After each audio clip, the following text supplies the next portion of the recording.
ಸತೋ ಮಾ ಸದ್ಗಮಯ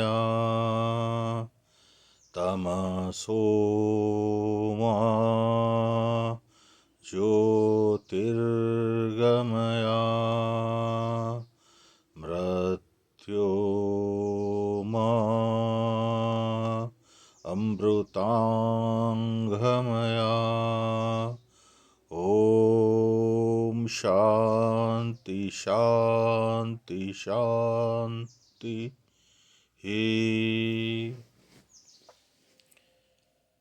ದಂಡೋತ್ ಶ್ರೀ ಚಕ್ರಧರ ಸ್ವಾಮಿ, ದಂಡೋತ್ ವಾರ್ಷಿಕ ಬಂಧು, ದಂಡೋತ್ ಅಧಿಕರಣ, ದಂಡೋತ್ ಸಕಲ 16.5 ಸ್ಥಾನ. ಈಗ ನಾನು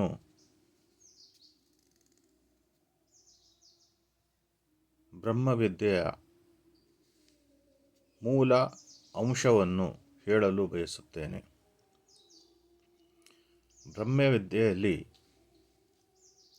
4 ಪದಾರ್ಥಗಳು ಇವೆ ಎಂದು ಹೇಳುತ್ತಾರೆ: ಜೀವ, ದೇವತಾ, ಪ್ರಪಂಚ, ಪರಮೇಶ್ವರ. ಅದರಲ್ಲಿ ಜೀವ ಇದು ಅಜ್ಞಾನ ಜೀವ, ಚೈತನ್ಯಮಯ ಜೀವ. ಇದು ಶುದ್ಧ ಜೀವವಲ್ಲ, ಇದು ಮಾಯದೊಂದಿಗೆ ಕೂಡಿರತಕ್ಕಂಥ ಜೀವ. ಇಂತಹ ಜೀವ ಭಗವತ್ ಪ್ರಾಪ್ತಿಗೆ ಯೋಗ್ಯವಲ್ಲ. ಇದನ್ನು ಸಾಧನೆ ಮೂಲಕ ಪ್ರಪಂಚವನ್ನು ತ್ಯಾಗ ಮಾಡಿ, ಪ್ರಪಂಚ ಎಂದರೆ ಮಾಯ ಎಂದರೆ ದೇವತೆಗಳ ಸಂಬಂಧವನ್ನು ಪೂರ್ಣವಾಗಿ ತ್ಯಜಿಸಿ, ತಾನು ಏಕಾಂಗಿಯಾಗಿ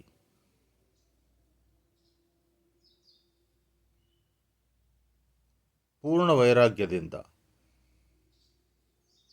ಹೇಗೆ ಸದಾಶಿವನು ವೈರಾಗ್ಯ ಮೂರ್ತಿಯಾಗಿ ಒಬ್ಬ ಉತ್ತಮವಾದ ಭಕ್ತನಂತೆ ಇರುತ್ತಾನೋ, ಹಾಗೆ ಈ ಮನುಷ್ಯ ಜೀವ ಕೂಡ ಅಂತಹ ವೈರಾಗ್ಯವನ್ನು, ಅಂತಹ ಶಿವನ ವೈರಾಗ್ಯವನ್ನು ಸ್ವೀಕರಿಸಿ ಮಾಯೆಯನ್ನು ಪೂರ್ಣವಾಗಿ ತ್ಯಜಿಸಿದಾಗ ಈ ಜೀವ ಪೂರ್ಣ ಮಾಯೆಯಿಂದ ಸ್ವತಂತ್ರವಾಗಿ ಅದು ಆ ಪರದೈವ, ಆ ಪರಮೇಶ್ವರನ ಪಾದಕಮಲವನ್ನು ಸೇರುತ್ತದೆ. ಈ ಜೀವಿಗೆ ಅಂಟಿರುವ ಚೈತನ್ಯದಲ್ಲಿ ಮೋಕ್ಷವಾಗುತ್ತದೆ.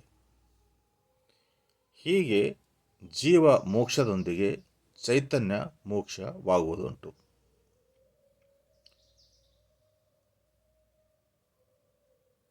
ಮಾಯೆ ಎಂದರೆ ಇದು ಜೀವ ಮತ್ತು ಪ್ರಪಂಚದ, ಅಂದರೆ ಪ್ರಪಂಚ ದೇವತೆಗಳ ನಡುವೆ ವ್ಯಾಪಾರವನ್ನು ಮಾಡುವಂತಹ ಚೈತನ್ಯ ಶಕ್ತಿಗೆ ಮಾಯ ಎನ್ನುತ್ತಾರೆ. ದೇವತೆಗಳು ವ್ಯಾಪಾರಿ ಇದ್ದ ಹಾಗೆ ಅವರು ಜೀವಿಯ ಜೊತೆಗೆ ಜೀವಿಯ ಕರ್ಮಾನುಸಾರವಾಗಿ ಫಲವನ್ನು ಕೊಡುತ್ತಾರೆ. ಪರಮೇಶ್ವರು ಜೀವಿಯ ಉದ್ಧಾರಕ್ಕಾಗಿ, ಜೀವಿಯ ಉದ್ಧಾರ ಪರಮೇಶ್ವರನಲ್ಲಿ ಆಗುತ್ತದೆ. ಜೀವಿಯ ಉದ್ಧಾರ ಪರಮೇಶ್ವರನಲ್ಲಿ ಆಗುತ್ತದೆ. ಅದು 2 ರೀತಿಯಿಂದ ಆಗುತ್ತದೆ. ಒಂದು ಭೇದ ಅನುಭವಿ, ಒಂದು ಅಭೇದ ಅನುಭವಿ. ಭೇದ ಅನುಭವಿ ಎಂದರೆ